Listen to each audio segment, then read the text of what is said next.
Mesdames et messieurs, bonjour, bienvenue dans votre 44e et ultime numéro d'Instant Nature. Une très belle aventure s'arrête aujourd'hui. Nous vous expliquerons bien évidemment le beau projet qui nous attend sur Info TV, mais avant cela, on abordera évidemment un thème. Aujourd'hui, la fonte des glaciers. Je tenais absolument à vous en parler pour ce tout dernier numéro, puisque nous avons appris il y a 3 semaines que le plus grand glacier du monde menaçait de se détacher et de fondre. Cela entraînerait une montée des eaux de 65 cm à 3 mètres. Bienvenue à vous.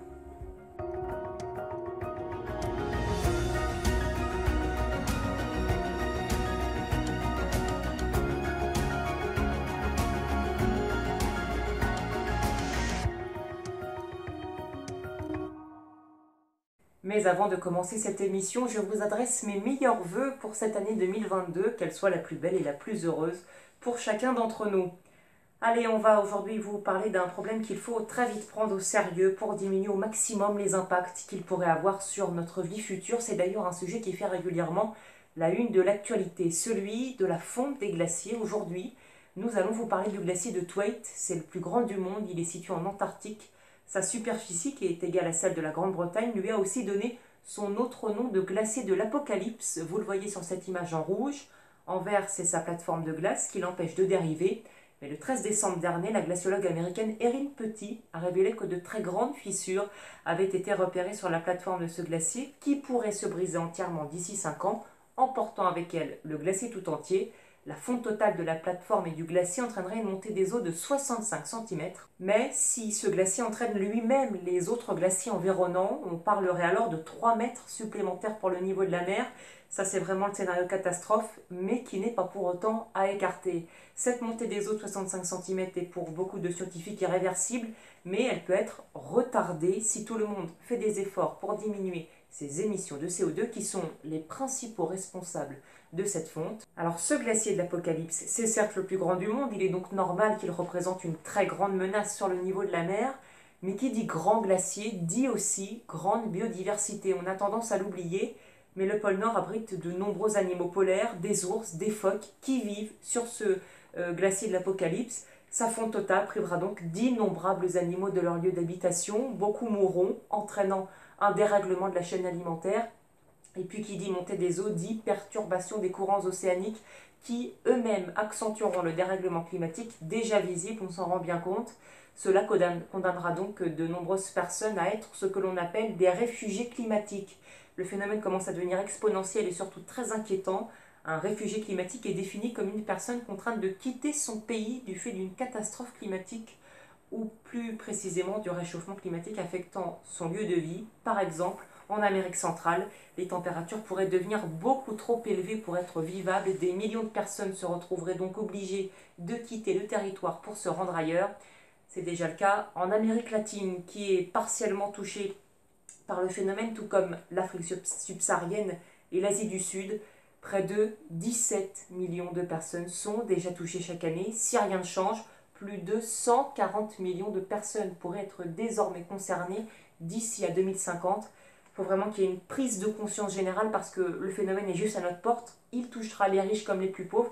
Il n'y aura pas de différence là-dessus. Tout se joue maintenant. On sait qu'il faut que ça change. Alors n'attendons pas, surtout que si ce glacier venait à fondre, c'est une autre conséquence. La montée des eaux qu'il provoquerait rayerait de la carte de nombreuses îles telles que les Maldives ainsi que certaines villes côtières, même en France. Alors je tenais vraiment à consacrer cette dernière émission d'Instant Nature sur ce phénomène pour que l'on ouvre les yeux, si je puis dire, sur la situation. Nous avons très clairement notre avenir entre nos mains.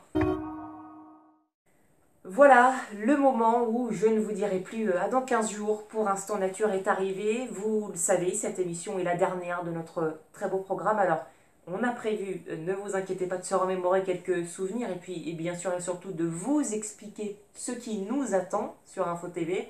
D'abord, je vous propose de revoir un court extrait de la première émission d'Instant Nature. C'était le 16 juin 2019. Mesdames et messieurs, bonjour, bienvenue dans Instant Nature pour cette première émission.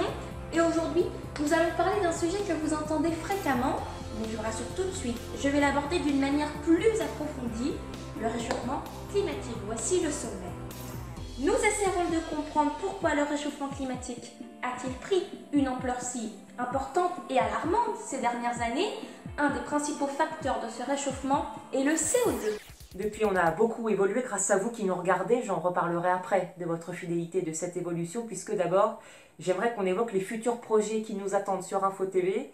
Nous allons lancer le 30 janvier prochain une émission d'interview que j'aurai l'honneur de vous proposer tous les 2 mois. Eh bien, je rencontrerai une personnalité en distanciel ou en présentiel pour qu'elle nous parle d'elle. J'ai bien évidemment plus que hâte de lancer ce programme. J'espère qu'il vous plaira. On avait déjà fait des audiences records lors de l'interview de Garance Pardigon de TF1, à qui je passe le bonjour d'ailleurs. Vous aviez été plus de 1200 à nous regarder. On espère que vous serez tout autant au rendez-vous pour notre futur programme. Allez, sans faire trop long, mais en étant très franc, Instant Nature aura été une très belle aventure, très enrichissante et très heureuse. On a partagé ensemble des moments ô combien chaleureux. J'ai toujours voulu être le plus transparent possible avec vous sur l'état de santé, si je puis dire, de notre planète. Jusqu'à aujourd'hui, on l'a vu encore avec notre sujet. Instant Nature, c'était aussi et surtout ça, prévenir sans être alarmiste et tout en restant une émission positive. Et si à ma petite échelle, eh bien, j'ai pu vous faire prendre conscience de sujets écologiques sensibles, c'est le meilleur résultat qu'on peut avoir. Je voudrais bien sûr vous remercier très sincèrement, chers téléspectateurs qui nous regardez, pour votre fidélité grandissante depuis le début d'Instant Nature. J'espère vraiment que notre format vous aura plu. J'ai préparé chacune des émissions, chacune sans exception, avec un plaisir immense et avec toujours ce même esprit de rigueur. On a pu évoquer de très beaux projets, de très beaux sujets, insolites. Parfois, vous vous rappelez sûrement du blog. Eh bien, on en parle de plus en plus. Nous, ça fait un moment qu'on est au courant de ce que c'est, vous voyez. En un chiffre, Instant Nature, c'est plus de 7100 vues en cumulé. Alors rien que ça montre votre fidélité. Et je pense aussi, et j'en suis persuadée, que la qualité d'un travail, le résultat d'un projet reflète l'affinité d'une équipe et la cohésion qu'on peut y trouver. Je tiens à remercier encore une fois très chaleureusement Baptiste, qui nous a monté tant d'émissions et pas qu'Instant Nature. Sache Baptiste que nous sommes tous impressionnés, la rédaction d'Info TV, nos téléspectateurs, j'en suis sûre, et bien évidemment moi-même par ton talent de monteur et surtout par ta créativité. Et puis également, merci à Léandre, sans qui cette émission n'aurait jamais vu le jour et sans qui je ne serais pas là aujourd'hui. C'est également un immense plaisir de partager notre passion commune avec toi. Et ce n'est pas fini. Comme je vous le disais, une très belle émission d'interview nous attend. Je vous donne donc rendez-vous le 30 janvier prochain pour le lancement de cette fameuse émission. En attendant, vous pouvez retrouver toute l'actualité sur nos plateformes qui s'affichent sur votre écran. On se quitte, nous, sur les plus belles images de vos émissions Instant Nature. Je vous souhaite une très belle après-midi, encore mes meilleurs vœux pour cette année, et à très vite.